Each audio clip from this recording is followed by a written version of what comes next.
Jumpa lagi di acara Pak Pengacara.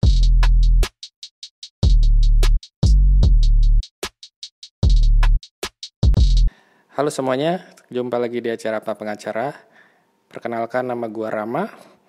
Gue seorang in-house lawyer yang sudah bekerja sebagai lawyer kurang lebih selama 10 tahun.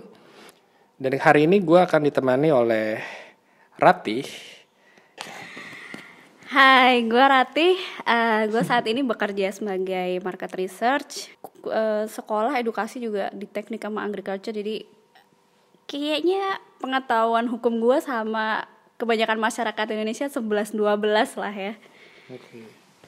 Jadi kenapa gue undang Ratih? Karena di sini kita juga ingin melihat dari sudut pandang orang awam mengenai masalah yang akan kita bahas ini. Oke, jadi sekarang hari ini kita akan mau bahas apa, Ibu Ratih? Oh, nggak tahu. Kan ada di Bapak. Oh, oke. Jadi hari ini pertanyaannya kita akan melakukan menjawab suatu masalah hukum yang ditanyakan oleh teman saya yang bernama Wibi. Oh. Kita lihat aja langsung pertanyaannya di video berikut ini.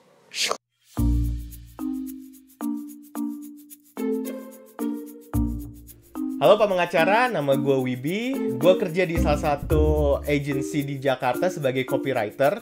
Dan semenjak COVID, gue jadi punya hobi baru nih, yaitu bikin podcast tentang game. Nah, di podcast itu, gue sering mengkritik karya orang atau menghargai karya orang. Dan juga ngasih harapan sebetulnya industri game ke depannya gimana sih gitu. Nah, yang gue takut tapi ketika kita masuk ruang publik, gue mengkritik itu dianggap penghinaan atau enggak ya gitu. Banyak kan kasus di Indonesia di mana orang tuh nganggepnya ini kritik konstruktif, tapi malah ditangkap polisi dan dianggap suatu penghinaan atau pencemaran nama baik. Misalnya kayak Jerings kemarin gitu. Nah, sebetulnya batas hukum antara mengkritik yang baik dan menghina itu di mana sih Pak Pengacara? Bisa nggak kasih tahu fine line between those things? Thank you banget loh atas jawabannya.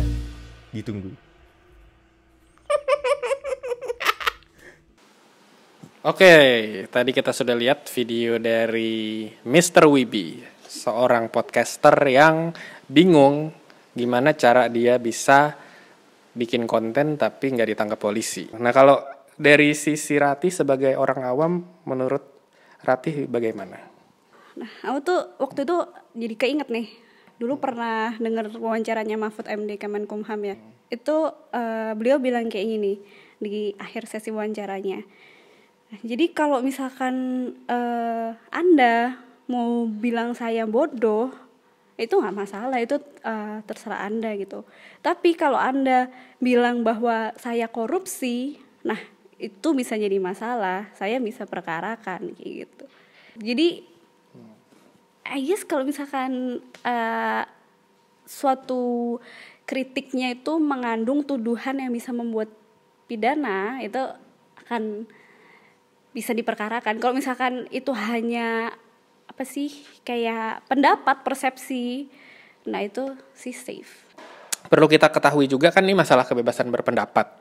Kalau menurut kamu kebebasan berpendapat itu batasannya apa? Kayak kebebasan berpendapat kalau disampaikan dalam ruang yang memang lebih kecil atau memang kayak ruang-ruang diskusi yang untuk diskusi ya seluas-luasnya juga nggak apa-apa itu ya. Tapi kalau di masyarakat luas langsung di florinnya gitu, di tempat umum itu pasti mengandung konsekuensi kan, dan konsekuensinya jangan sampai membuat keutuhan bernegara ini jadi terganggu. Jadi kayaknya itu sih. Oke, itu adalah pendapat dari kamu sebagai ini ya, orang awam. Nah, cuman maksudnya aku pengen kasih tahu juga bahwa di undang-undang kita, undang-undang HAM kita, itu pun diatur mengenai kebebasan berpendapat. Dia ngomongnya begini nih di pasal 23 ayat 2 Undang-Undang Nomor 39 tahun 99. Dia ngomong setiap orang bebas untuk mempunyai, mengeluarkan, dan menyebarluaskan pendapat sesuai hati nuraninya. Secara lisan dan atau tulisan melalui media cetak maupun elektronik. Dengan memperhatikan nilai-nilai agama, kesusilaan, ketertiban, kepentingan umum, dan keutuhan bangsa. Lalu ada lagi nih di pasal 25 di Undang-Undang HAM juga. Setiap orang berhak untuk menyampaikan pendapat di muka umum. Lanjutannya ada lagi, sesuai dengan ketentuan peraturan perundang-undangan. Tuh.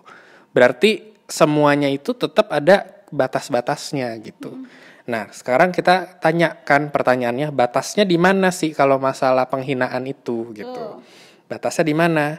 Nah, kalau kita mau tahu batasnya di mana, kita harus lihat penghinaan itu apa definisinya. Nah, di pasal 310 KUHP di bab 16 KUHP itu tentang penghinaan. Jadi penghinaan itu definisinya sengaja menyerang kehormatan atau nama baik orang. Itu 1. Dengan menuduhkan suatu hal, itu 2. 3, supaya terang diketahui umum, itu 3. Jadi poinnya menyerang kehormatan, menuduhkan suatu hal supaya diketahui umum. Berarti kan di tempat umum, gitu kan. Itu unsurnya 3 itu sebenarnya. Nah, itu dibilang sebagai pencemaran nama baik.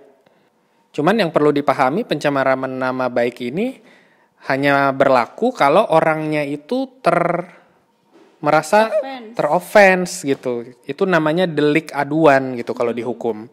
Jadi nggak serta-merta semua orang yang merasa terhina itu polisi akan proses kasusnya. Kalau dilaporkan. Tapi kalau orang yang merasa terhina dan mengadukannya tersebut, baru itu diproses gitu. Nggak kayak misalnya pembunuhan gitu. Kalau pembunuhan mau orang yang mengadu atau enggak, keluarganya mengadu atau enggak, polisi pasti proses.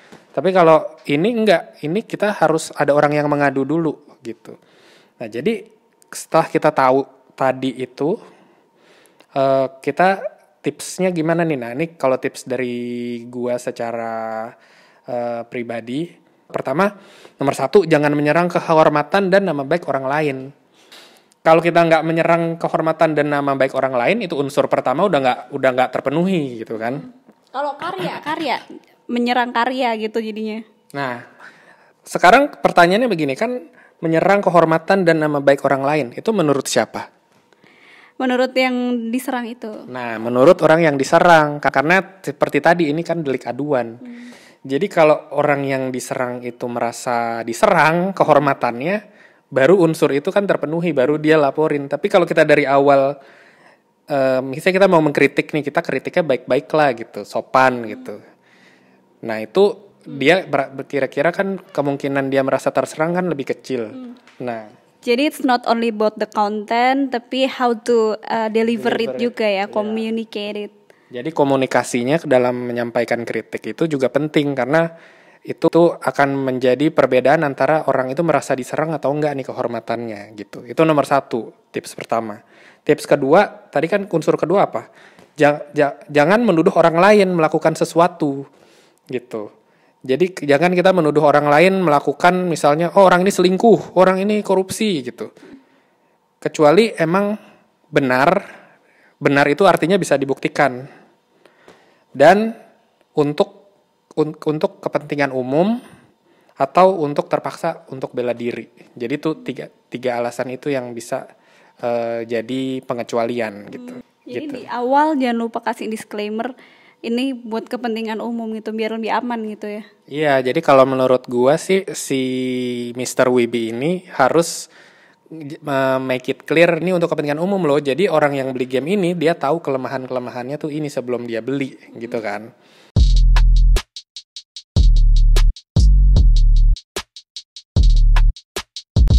Ya, jadi menyambung pemaparan yang disampaikan oleh Rama barusan, saya akan memberikan pemaparan dari sudut pandang Undang-Undang Nomor 11 Tahun 2008 tentang Informasi dan Transaksi Elektronik.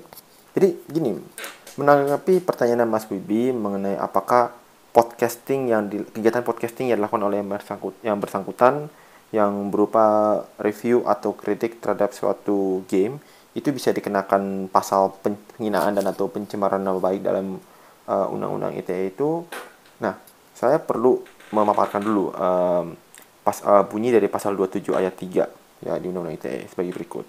Setiap orang dengan sengaja dan tanpa hak mendistribusikan dan atau mentransmisikan dan atau membuat dapat diaksesnya informasi elektronik dan atau dokumen elektronik yang memiliki muatan penghinaan dan atau pencemaran nama baik. Ya. Jadi, pertama kita lihat kalimat mendistribusikan dan atau mentransmisikan dan atau membuat dapat diaksesnya informasi elektronik. Ya, sebagaimana mungkin kita ketahui semua bahwa podcast itu kan sebenarnya isinya itu audio atau video yang berisi suatu rekaman yang diupload ya dan sehingga dan bisa diakses oleh berbagai pihak sehingga ini bisa memenuhi unsur didistribusikan dan ditransmisikan dan atau diaksesnya informasi elektronik tersebut karena memang ya podcast itu kan sebenarnya juga bagian dari informasi elektronik ya. Sekarang tinggal apakah itu memiliki muatan penghinaan dan atau pencemaran nama baik ya. Memang saya harus bilang dulu di dalam undang-undang ITE itu tidak disebutkan apa itu kriteria muatan kriteria penghinaan dan pencemaran nama baik. Di dalam undang-undang ITE pun tidak ada ya. Sehingga itu sangat general ya, sehingga untuk bisa menentukan apakah itu adanya unsur penghinaan dan atau pencemaran nama baik itu dikembalikan kepada korban atau pihak yang merasa terhina dan atau tercemar nama baiknya sebagai akibat adanya podcasting tersebut. Pasal 27 ayat 3 ini pun juga bersifat delik aduan, yaitu artinya hanya akan diterapkan atau diproses kalau memang ada pengaduan. Sehingga jadi memang tidak ada parameter yang sangat khusus. Sehingga memang kalau saya bilang itu benar-benar sangat tergantung pada pihak lagi kalau mau mengatakan apakah ada penghinaan dan atau pencemaran nama baik.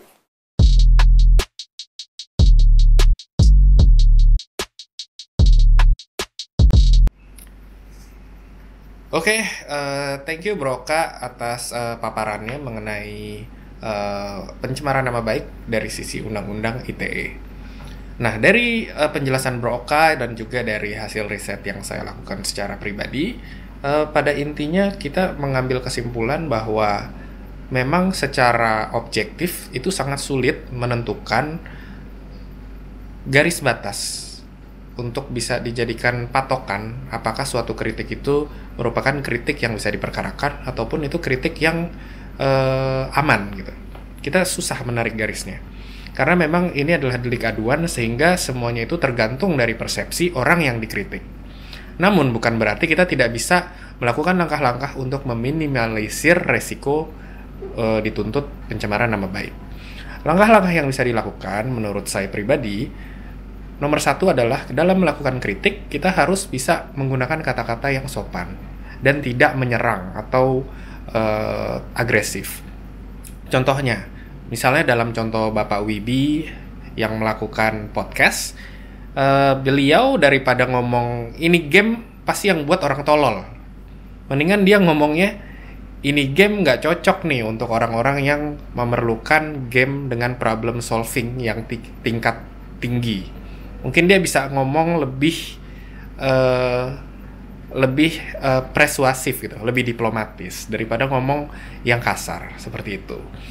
Tips nomor 2, dalam melakukan kritik sebaiknya kita melakukannya bukan untuk kepentingan pribadi, namun untuk kepentingan umum. Dan itu sebaiknya di state di dalam konten, sehingga apabila terjadi apa-apa, tujuan kita tersebut bisa dibuktikan. Jadi kita bisa menjadi tameng juga untuk menjadi pengecualian sebagai pencemaran nama baik begitu. Lalu yang ketiga, dalam melakukan kritik kita juga harus pastikan kritik yang kita lakukan itu bukanlah suatu fitnah, tapi adalah sesuatu yang memang bisa dibuktikan secara fakta gitu.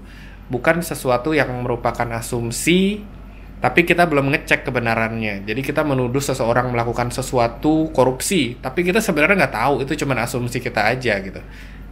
Jangan melakukan kritik berdasarkan asumsi, tapi berdasarkan fakta.